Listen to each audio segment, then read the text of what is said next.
everyone. So, April na po dito ngayon sa Japan and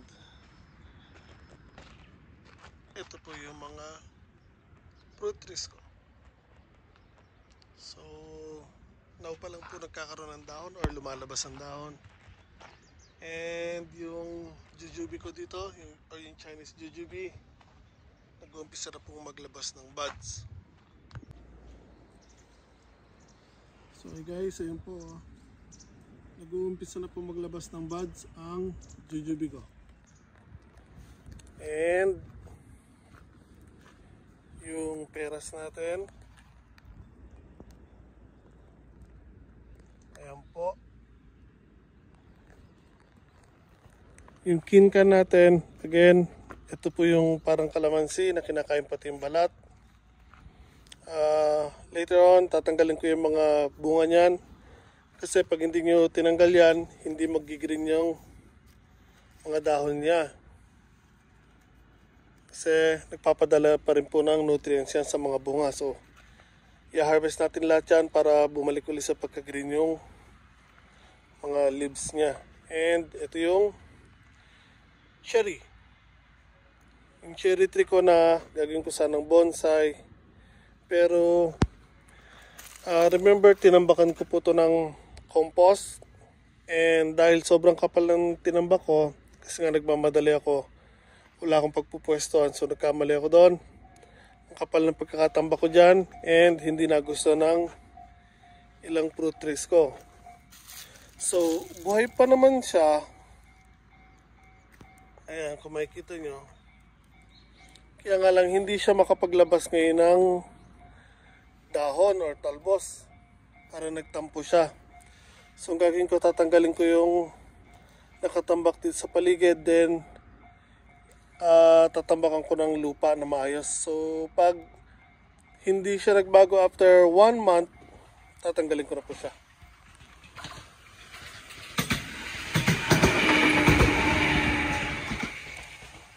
So as dito sa puno ko ng prunes, itong prunes ko, ayan, so itong mga maliliit na sanga,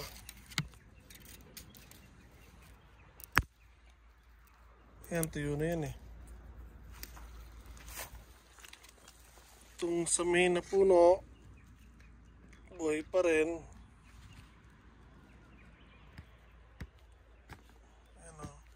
So buhay pa rin yung puno, kaya nga lang again, tulad doon sa puno ng cherry, nagtampo siya. So ayan na, mayroon palabas na talbos pero ang tagal bago nila ilabas. Kaya pinag-iisipan ko rin siya kung sisintensyan ko ba siya o hindi. Uy, pero tutuyo na to eh. Kagandahan naman dito sa itong puno ko ng apricot, hindi naapektuhan tulad ng dalawa. So ayan, merong bulaklak. Ayan po. Hindi nga lang ganong karami yung bulaklak niya, pero ayan, pati yung dahon naglabasan na. So hindi siya apektado. And itong isang plum ko, ito, patay na yun sa kanya. Yung may napuno niya naman, parang tuyo na. Wala na to, patay na to. So ito, wala na po. Ito yung dark na parang maroon ng kulay ng bunga. Plum din po yan. Ito yung isang plum ko na red. Ito, patay din yung mga sanga niya. Puno niya naman, parang natuluyan na rin yata. Kita. Saglit lang po, gagasgasin natin. Wala na. Tuyo na yung puno. Ayan o. So, bubunutin din natin yan and papalitan natin today. So, yung sa mga tanim ko last year lang po yan. Ito, tagal na to. Ito yung dinagdag ko kasi ang ganda ng binungan nitong plum na to. Bumili pa ako ng isa pa. Then ito yung isang variety pa ng plum. Then apricot, isang klase din ng plum yan pero yung dilaw. Then yung purple na prunes naman, isa rin klase ng plum. So, namatay yung prunes natin, maroon na plum and red. Ang natira lang yung apricot, yung kulay dilaw. Yung cherry natin, again, buhay pa yung puno, pati itong prunes natin. Pero hindi pa naglalabas ng dahon, so hindi ko pa bubunutin yung dalawa. Hayaan ko lang muna. Pero alisin ko yung tinambak ko sa paligid ng puno. So for today, bubunutin natin itong maroon na plum and red. Again, ito yung red na plum ko. Ito nga pala, pakita ko sa inyo. Ito, puno ko po ng cherry blossom. Cherry blossom po yan. Yan ang tinatawag na sakura. And itong maraming bulaklak na yan, hitik sa bulaklak, hindi po yan cherry blossom. Puno po yan ng peach. Pero kung titignan nyo maigi, yan po yung bulaklak ng peach. Bakaw tayo. Lalapit tayo sa bulaklak ng sakura. Parehong pareho. Actually, same variety po sila yung mga puno nila. Ang pagkakaiba lang po ng cherry blossom, hindi siya nagbubunga or nagbubunga siya maliliit lang. Tapos ito, yung mga peach, plum, naglalakihan po yung bunga or tumutuloy nakakain. Yung cherry blossom po, para sa kaalaman po nyo, or ng mga kaibigan natin na nanonood dyan, nagbubunga din po siya, maliliit lang po. Pero hindi po nakakain yan. And ito pa po yung isang tanim ko din last year. Again, hindi ko alam kung ano pangalan nito. Nakalimutan ko na, wala na yung label niya. So para siyang crossbreed ng apricot at plum. So buhay pa rin po siya. Ito may bulaklak. So first time natin siya napabulaklak. So nung binili ko to last year, ayun lang, yung isang haba lang na yan. So yan, bago po nag-winter, bagong sibol po yung isang na yan, tsaka ito. And this year, ito po yung mga bago niyang sisibol. Yung stripe na lemon natin, alanganin na rin po, naluto din po sa compost. So, bubunutin ko yan today. Kung mabubuhay siya, ilipat natin. Kung hindi, sayonara lemon na nasa paso, baka idirekta ko na siya sa lupa. Gagawin ko, ilalagay ko siya in between ng mga plums. So, yung red plum, maglalagay pa ako ng isa dito. Then in between niya, maglalagay ako ng yung lemon. So, baka yung isang kalamansi ko doon sa garden, ilalagay ko rin in between somewhere ng mga halaman. Para pag naglaki yan, meron tayong sa in between na nakalagay na hindi natin masyadong papalakihin. So again, galing ako kanina sa bilihan ng mga halaman. Meron akong kamatis, pepino, may binili akong bell pepper, pakwan, may binili rin akong melon. Ito yung melon. Bumili rin ako ng mga bulaklak, dadagdagan ko pa po yan. Ayan po yung pepino at bell pepper. Ito yung sinasabi ko na maroon na plum. And bumili rin ako ng prune. So, hindi ako bumili ng bagong red plum. which is this one. Dahil kung papansin nyo sa baba, ayan o, ang daming nagsibulan, di po ba? So ang gagawin ko, yung apat na yan, papaugatan po natin. So magkakaroon tayo ng panibagong apat na puno ng plum. And kung alin pa dyan ang pwede nating paugatan, papaugatan po natin. And yung iba,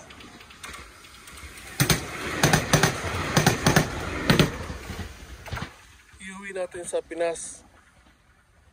So again, hindi ako bumili ng another plum. Dahil mula dito, matamis ang bunga nito at magaganda, malalaki ganyan kalalaki. Ito na lang po paparamihin natin.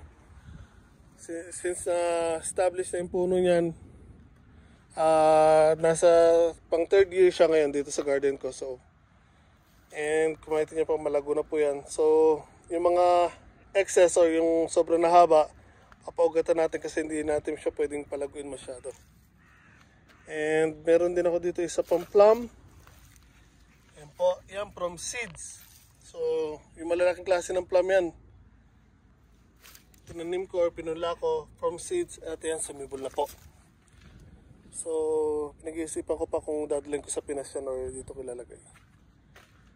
So again, ito yung ubas ko nga pala. Yan.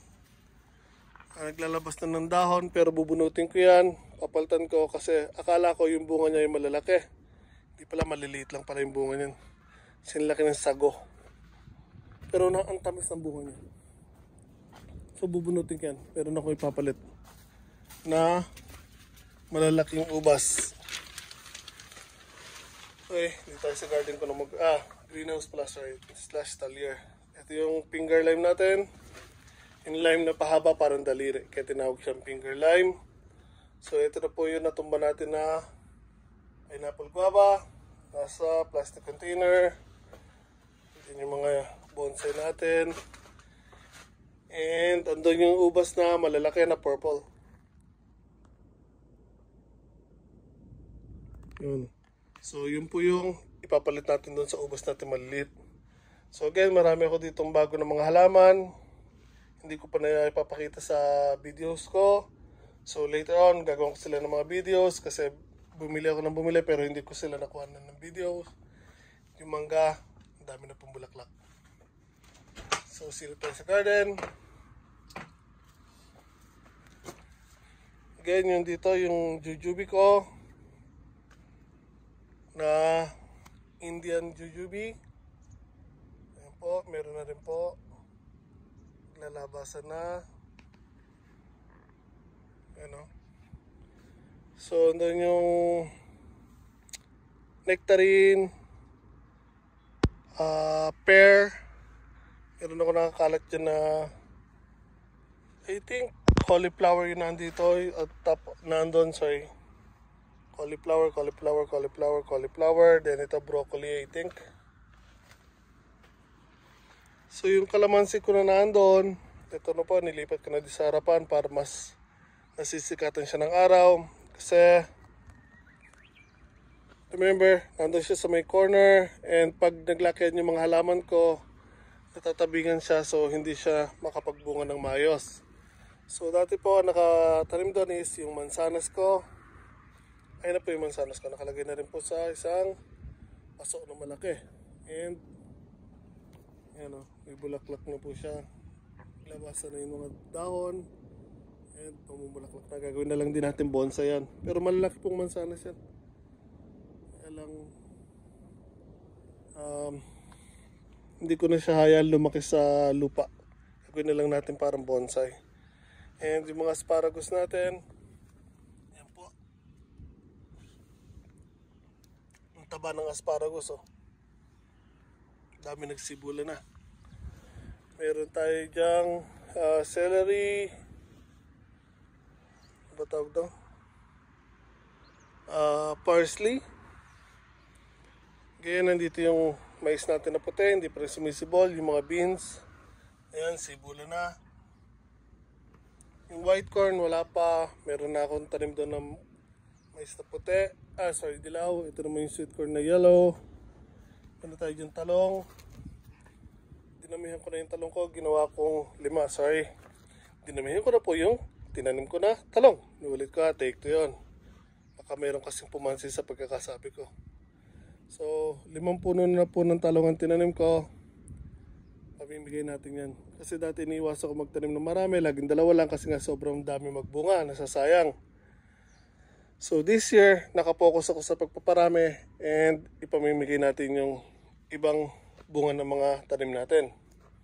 So ang gagawin ko dito naman today, or this year, again, tulad ng sinabi ko palagi, ang garden ko always evolving, nagbabago palagi ang mga pwesto nila. Kasi ngayon may ibang halaman tayo na hindi pwedeng paulit-ulit sa same place. So after ng talong, gagawin ko 2 sitaw, 2 bed ng sitaw. Then pinag-iisipan ko pa kung kamatis or bell pepper. Yung 2 row ng garden bed doon, purple potatoes po. Nag-iisip ako kung tatanim ako ng regular na potatoes or hindi kasi wala pa akong space. Dito later on, ipapakita ko, gagawin ko ng separate video kung ano yung mga itatanim ko dito. Nakabili na po ako ng mga seeds para dyan. Pero hindi ko muna sasabihin sa inyo, gagawin ko sila ng separate videos. And ito po yung, remember, binalik ko yung planter boxes na ginawa ko dati. Then nilagyan ko ng mga strawberries. Tapos sinalis natin. Now, binalik ko ulit. Sa lower part niya, white strawberries. Dito, lettuce. Sa 2 box. Yung katabi niya is horseradish, 2 box. Yung upper niya, puro beans. Again, itong beans na to, hindi yung nangailangan ng balag. Hanggang ganyan lang po lalaki yan. Tapos mamumunga ng marami. So, saktong-sakto po siya sa planter box. So, there.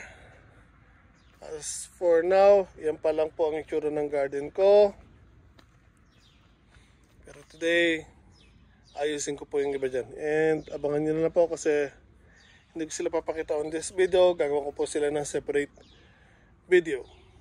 So yun guys, maraming salamat po. Sana po nagustuhan nyo ang simple minahin ko, preparation sa garden.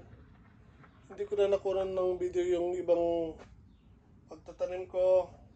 Bahala ko pag establish na, doon ko na lang sila gagawa ng video nila. And again, yung mangga, marami na pong bulaklak. Yung papaya natin doon, na malaki na sa gitna, patay na po hanggang kalahati, mahigit. Pero yung lower part, buhay pa. So titingnan natin kung pwede pa natin siya ilipat sa labas or hindi. Yung papaya natin doon sa dulo, buhay pa rin po yung nakuha na natin na hinog na papaya. And again, yung dito sa may harapan na maliit, wala na. Yung mga kasaba natin, marami pa rin po. Last week ng April siguro, bago ko sila itanim sa labas.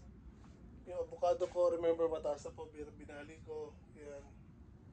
Ngayon, gagawin ko to parang bonsai, so kailangan ko silang putulin para tumaba ng tumaba. Kaya hindi ko siya pwedeng basta nalang putulin sa baba. Sayang naman, so gagawin ko, papaugatan ko dito. Kung tingnan natin kung mag-ugat or hindi, bago unti-unti ko silang puputulin para tumaba yun sa may ilalim.